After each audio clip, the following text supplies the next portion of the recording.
The broadcast is now starting. All attendees are in listen-only mode. Good morning, everyone. Thank you very much for joining us this morning. We're very proud of this product that we're going to show you. It's called the Customer Portal, the Customer Web Portal, and it gives you the opportunity to let your customers have access to information on them that you have in S2000 without them having to bother you to ask those questions. Similarly to when you log into your bank account to reconcile your bank statement or check on your credit card balance, those types of things. So joining us today are three of our salespeople. We have Carl Hornsby, Wes Hornsby, and Mike Upton. And I am going to turn this over to Mike, and he is going to begin giving you some information. Now that's as soon as I figure out exactly how to give him the screen. So let me do that right now. And there we go. Okay, Wes, you should be able to show your screen now, and we'll begin this. Okay. All right, I believe everybody can see my screen. My name is Wes Hornsby, and I'm one of the product representatives for Davisware. So I'm just going to walk through the PowerPoint presentation describing this product. So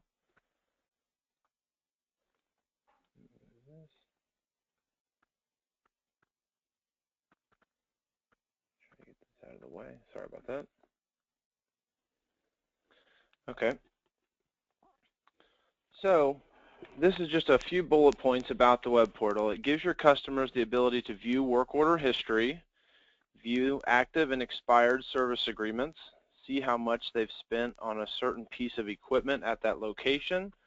They can see pictures and videos that have been attached to work orders. They're able to view quotes. They can request service directly from the web portal, so that kind of eliminates service calls, or can at least help to eliminate certain service calls.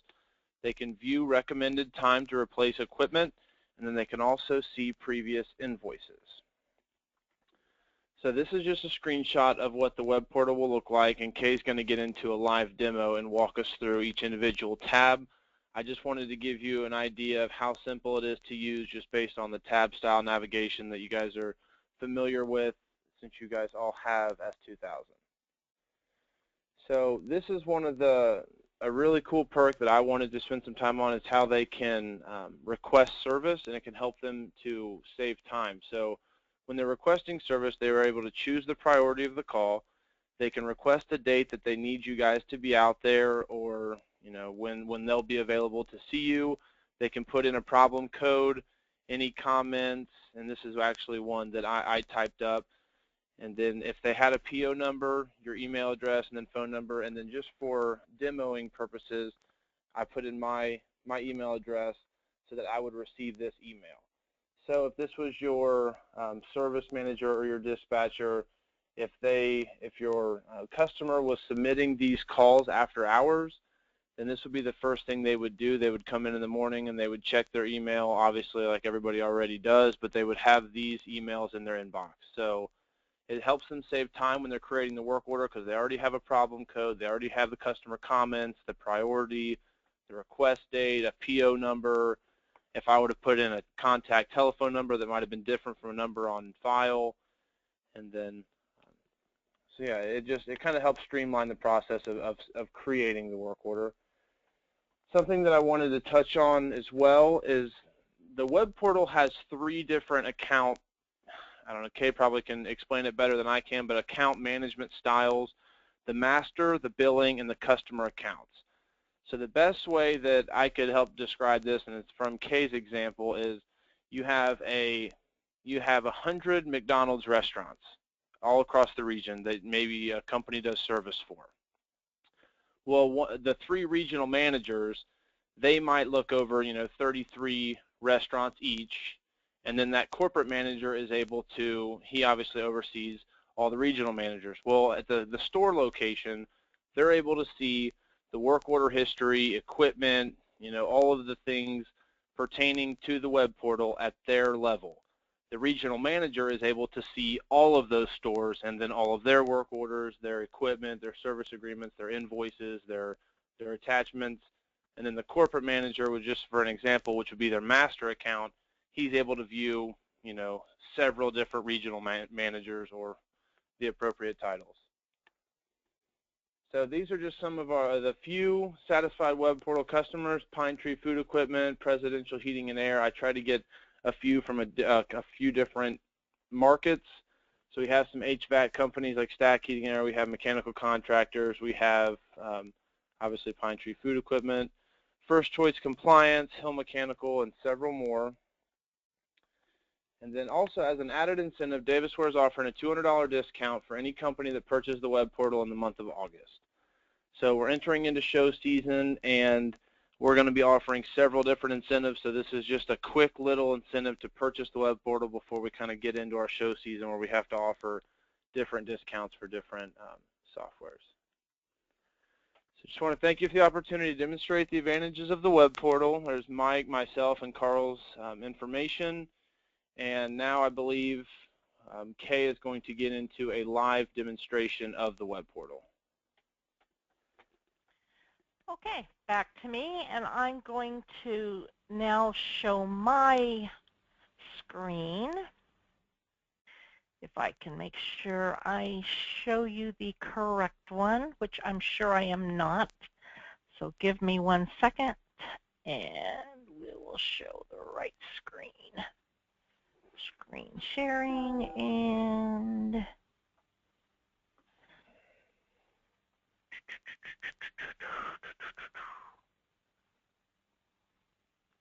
let me show the right screen. Okay, I should be showing you the correct screen now. You should be seeing the customer web portal. Wes, are we showing the right screen? Yeah, that's correct. Okay, thank you very much. Okay, so we have 2 demos. We have the customer and we have the billing. I don't have a demo on the master, but it really isn't much different than the billing side, and you'll understand when I show you. So first I'm going to log in as if I were a customer. So this is our demo. Now, by the way, if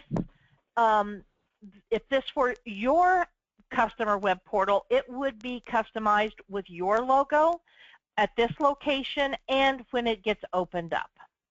So when I log into it, I get an error message. Wonderful. That wasn't the plan. Let me try this again. It went in fine a while ago.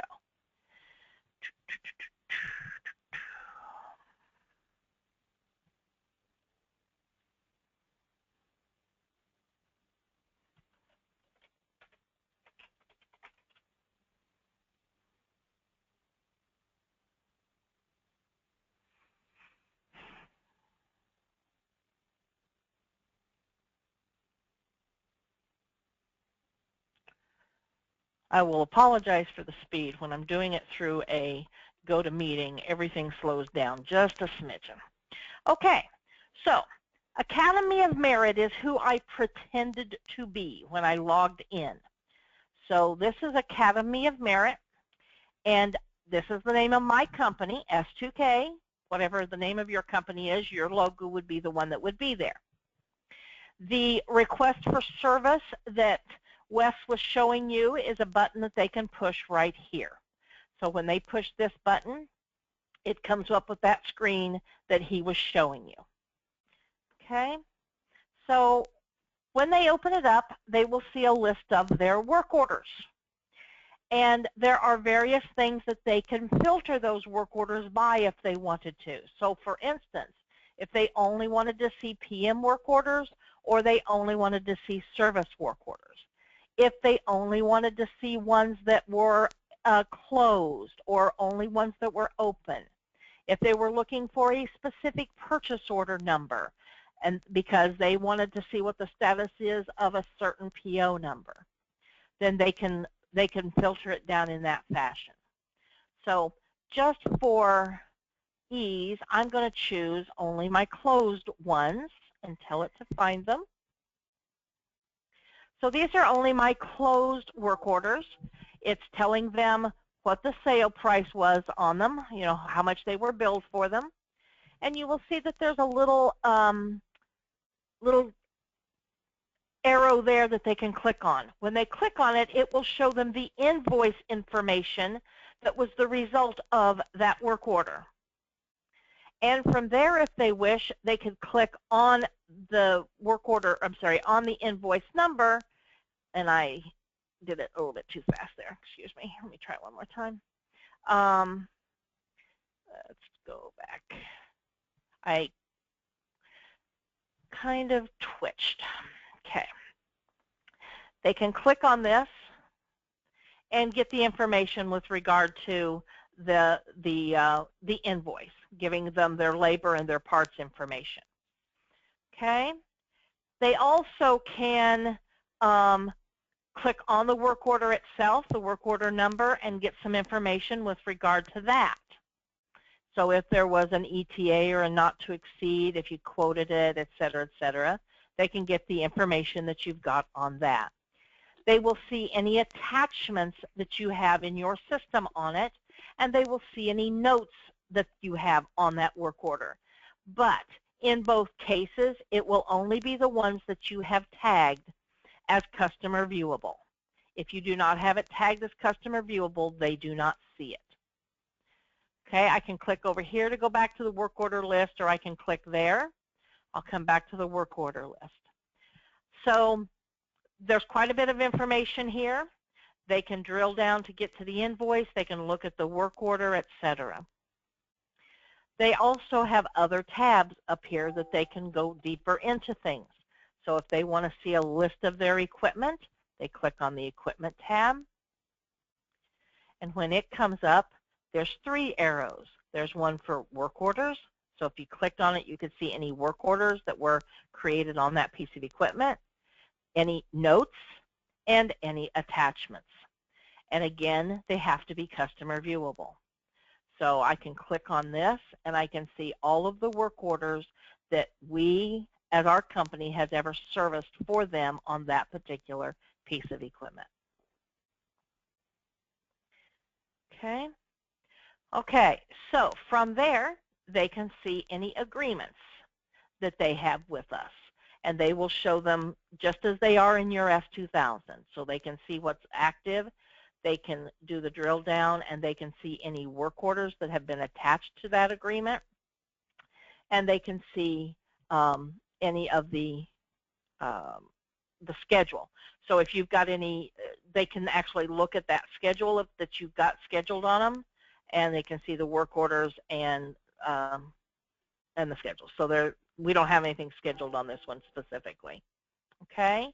Let me see if we do have one. There we do have one. So we have one scheduled on this one for February and August PM inspection. So if you've got the PM planner attached to the agreement, they can actually see that PM planner and what your plans are for them. Okay. They can look at invoices. They can do a sort of those invoices, and if they only want to see the unpaid so that they can confirm what they still owe you, they can sort out and not see the paid ones.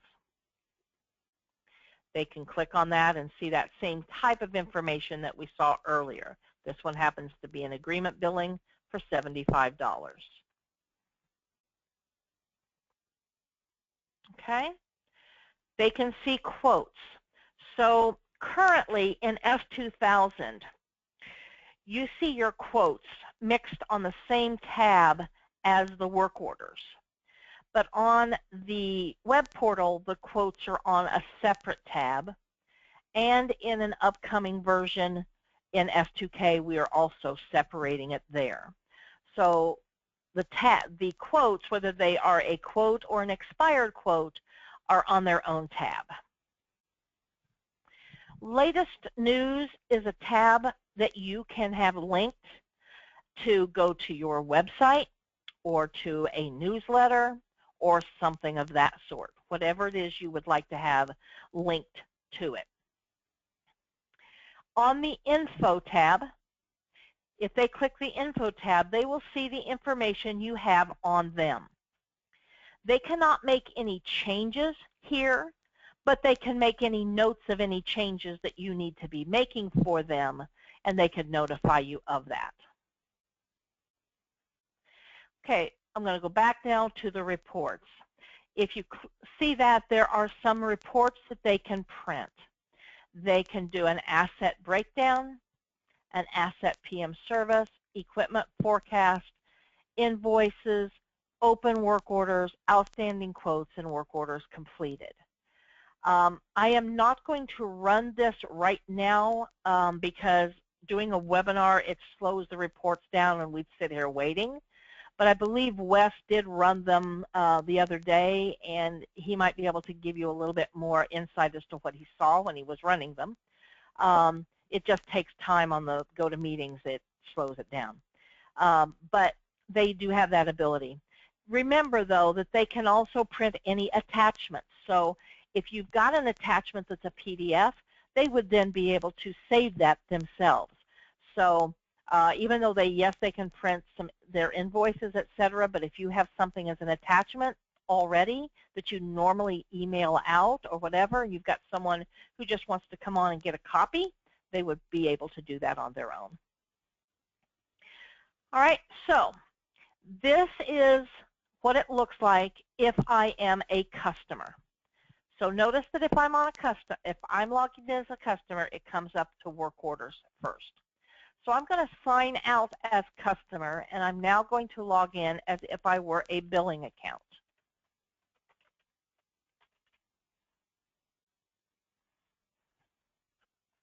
Okay, so now I am a billing account, and it comes up first with a list of my customers that I am in charge of. And then I can log into that customer, and I see the things just as that customer sees them. So that's the only difference, is that I get to see a list of all the customers that I am responsible for as the paying people, and then I can go from there. Then the only other difference there is with the master that we were speaking about is the master has multiple billing accounts that he would drill into, and then he would drill into the customers that belong to that billing account. So as Wes showed you on his little graph and discussed, if you've got 100 McDonald's stores, and each individual manager should only be able to see his own store, but the regional manager gets to see the stores that he's responsible for, but corporate needs to see all 100. So that is where it goes from customer to billing account, and then on up to a master. Okay, you set who gets to look at this. You do not have to have every customer have access, but if you have a customer who just really needs to have this access, you would have that ability to set them up with however many individual users you want them to have. You are the one who issues their password. They cannot change their password. So if for any reason you choose to refuse them to have access in the future, you simply remove their password. But you have that ability, and the only ability. You set up who it is. Okay? This is not set up to be something for your employees to get into. That's not the point. It is not for it to be an after-hours dispatching. That's not the point. It is for your customers to have access to their information. So that pretty much shows it. I'd like to take a look to see if anyone's got any questions. If there's a section there on your screen where you can actually type any questions that you have. So if anyone has any questions, if you would just type them there, we can certainly take a look at them. If there's anyone who has any questions, just type it there in that section where it gives you the chance to chat or to ask a question. Right now, I don't have anyone asking anything, so we'll wait just a moment and see if anyone does. Otherwise, okay, someone says, how much does it cost? Wes, I know that we're giving the discount, so what is the current price? Carl, I might forward that one on to you, actually.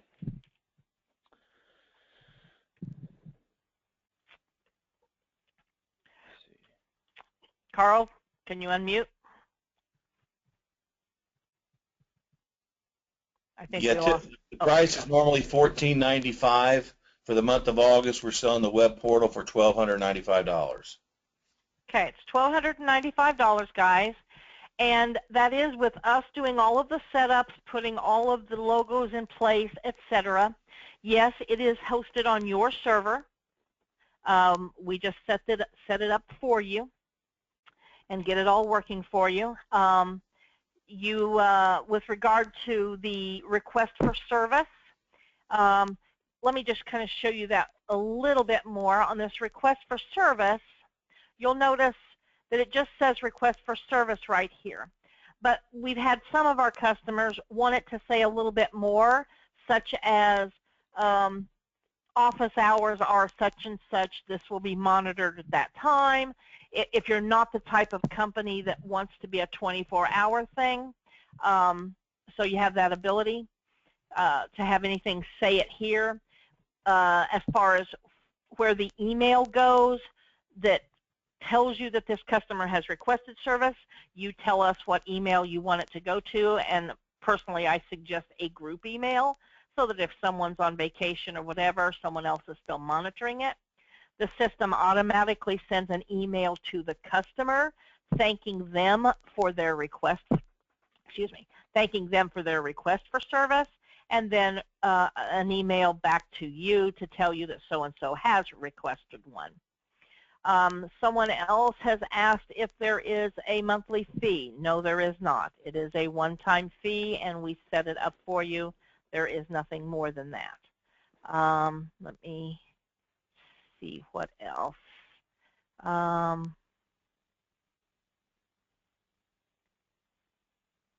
Link to your server.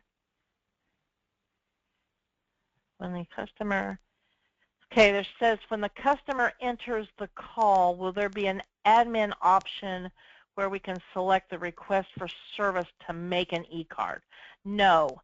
Currently, the system will not make an e-card. It will simply send an email. I understand that there are certain people who think that it would be super cool if it just automatically made an e-card. But if you think about it, an e-card is only created from a work order, and a work order has to have certain things chosen or your accounting GL journal entries will be incorrect. I don't believe that you're going to want your customers making those choices for you. If we figure out a way that an e-card or a work order could get created that's not going to be life and death with regard to your accounting, that could be something for the future, but not currently. I said that we don't have a monthly fee. Said that the customer can only view what we allow them to, but what about the notes on the entire customer account, not specific invoices, actual customer issues, billings, or special requirements? Anything that is marked customer viewable. So you just don't mark it customer viewable. That's an internal thing only. But yes, notes on the work order, notes on the customer, notes on the piece of equipment. If it's marked customer viewable, the customer will have access to seeing it. I've got another person asking if the customer can pay their bill. Not currently, but we do intend to add that in the near future. We're working out a partnership with a credit card company, and we will be incorporating that with it, but currently that is not an option. And someone's asking about technicians cannot see any and all notes unless the notes are customer viewable. I think you're talking about on the RFS. Yes, we are working on a fix for that so that your technician is capable of seeing things that are not customer viewable, so that you don't accidentally make something customer viewable so he can see it, but would be upset with your customer. We also have added a report to S2000 that you can run on a particular customer, and it will give you a list of all customer viewable notes that are on that customer, so that prior to you giving them access, you can go confirm that those are okay and take them off if you so choose. Let's see, it says we would need to go to our regular customers and set them up. Yes. Let me see if I can just real quick show you how that works. Now, the database that I'm getting ready to open is not the database that's attached to this web portal demo, but I can give you some kind of an idea, I believe, on if I can get it to open up here.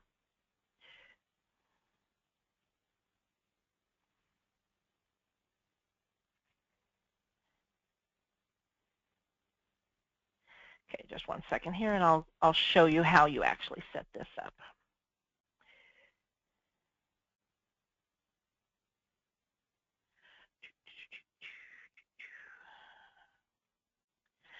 Okay, I believe I have the license on here.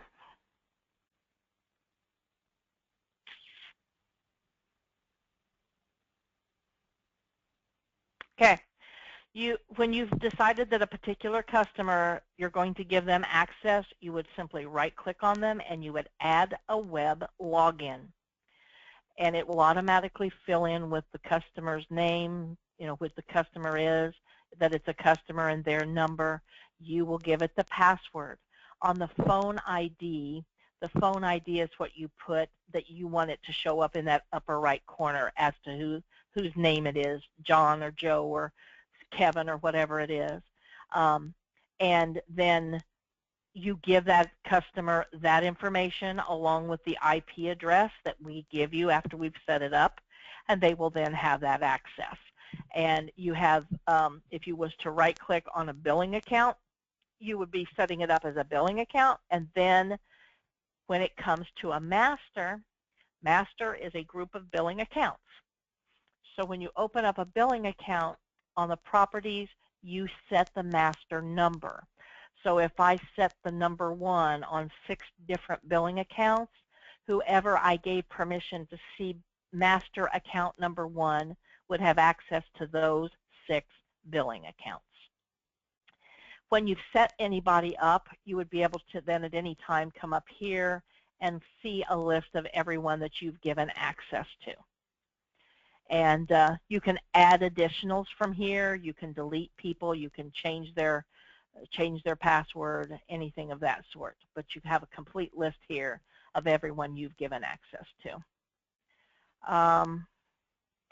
Someone said, let's see. We use auto-link attachments, and it does not appear to allow us to check customer view box. That's not true. View system views schema, for those of you who know how to do auto-link attachments. If I go in here and set up an auto-link attachment, let's edit this one, you see how you can make it customer viewable. So if you want all of a specific type of auto-link attachment to be customer viewable, doing it here will automatically make it that way. Okay. Let's see. Discount be added if we attend the user conference. Carl said he'd sponsor it. Okay, well, that's between you and Carl. I'll let that one go. Sounds like, Carl, someone needs to talk to you. How do customers get to this? Like I briefly said, we set this all up for you. We give you what the IP addresses are that you give to the customer. Once you've given them the IP address and the their login information, they will be able to do it. You said how, if I could show you again how to set one up. Again, let's say that this is a customer I wanted to give access to. I right-click and go Add Web Login. Now, you guys currently don't have that on your screen. You don't. If you do have it, it's grayed out because you haven't purchased this module. But once you have it, that becomes active. You would put his password in here. You can change his name here if you want, but the number of the customer stays there, and the fact that it's a customer versus a billing account. And then you put his name here that you want to show in that upper corner. That's the name that shows right there. So right now we just set it up as being exactly the customer, but it really could say John Smith. If you wanted to give 6 different people from Wells Management each their own individual password, you can do that. And that's what I'm basically saying there, is say the name of the person you're giving this password to. And then again, on the billing accounts, it's exactly the same. Right-click, add the web login. Notice that it automatically comes up as a billing account at that point. You put in the user ID and their password and what you want to be up in that corner. So their user ID and their password is what you'll give them along with the IP address. Let's see. If we purchase this today, when would it be available? This is something that we can actually set up usually within 1 week. Okay, it usually takes our guys about 1 week to get everything set up. Customer on credit hold, how are they handled? That's a good question. I don't know if anything shows up on the web portal that says that they are on credit hold. I will have to ask that. I mean, they're not creating a work order or anything like that, so probably absolutely nothing. To be honest, I would kind of doubt if anything would be there. Okay, looks like I answered all the questions. To be honest, you can't see it, but it's this tiny, tiny little thing on a screen. So I apologize if I missed anyone. Once we get off of this webinar, I will print a list of all of the questions, and if there's anything further that we need to make sure that you hear, we'll definitely get in touch with you, and all of you will hear from one of the 3 guys, Wes, Mike, or Carl, in the near future. And if you have any further questions, don't hesitate to get in touch with us and ask. We appreciate you all coming, and thank you very much.